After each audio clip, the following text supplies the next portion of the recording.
Hello, we've got Ira Ackree here, a pastor from Chicago, and I'm going to let him introduce himself. Go ahead, sir. Pastor Ira Ackree from the Leaders Network, and I'm also from the Greater St. John Bible Church. Okay, thank you for coming out today. I have a question for you that's been burning in my mind here. Obviously, Senator Meeks and all of these people here are here today to try to make some improvements for the public schools. Sure. Senator Meeks is obviously trying to do it from what he can do, which is from a political point of view.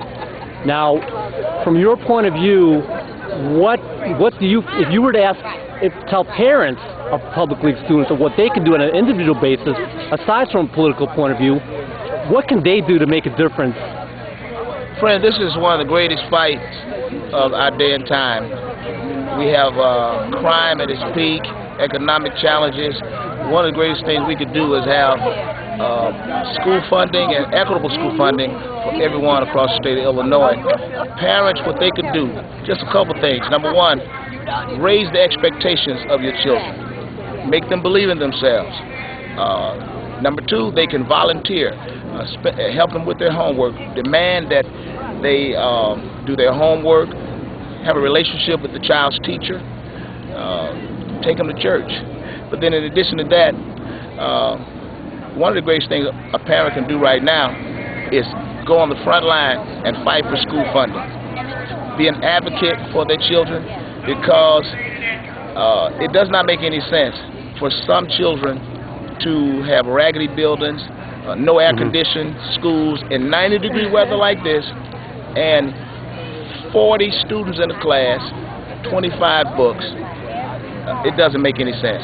So fight and advocate for your children so that they can get not only a decent education, but a first-class education. Okay. And now that I'm sure you've talked to a lot of parents and children, what's their impression of the new Trier here? This is obviously a beautiful campus. I'm going to scan out here real quick. They got the football field here. This is just for freshmen only, people. We're not talking about. This is bigger than Dunbar High School, which is for four kids or for 4 years. What's your impression of this campus?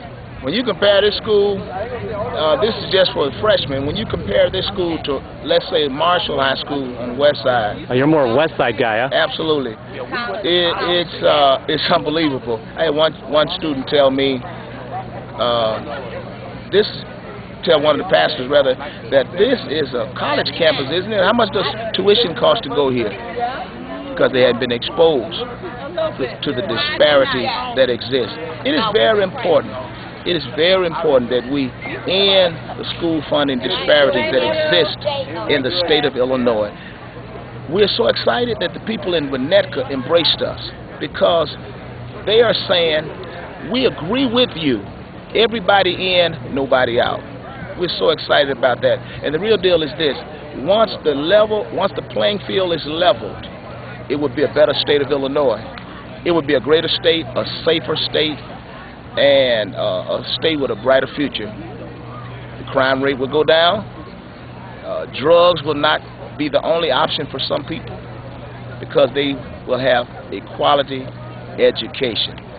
And I'm telling you, that's the order of the day, and that's what we've been called to do at such a time as this. Make sure that all children across the state of Illinois get a good quality education. When we research the crime, there's a direct correlation between illiteracy and incarceration. There's a direct connection with illiteracy and improve the education, and improve everything else. Absolutely, you got to improve education. That's the real deal. A person, when they are uneducated and don't have many options, they become a desperate person. A desperate person is a dangerous person. See, the reality is, when a person is desperate, a desperate person will steal and kill before they starve to death. That's the horrific and unfortunate reality in which we live in urban America. Thank you, sir. Appreciate your time. Thank you.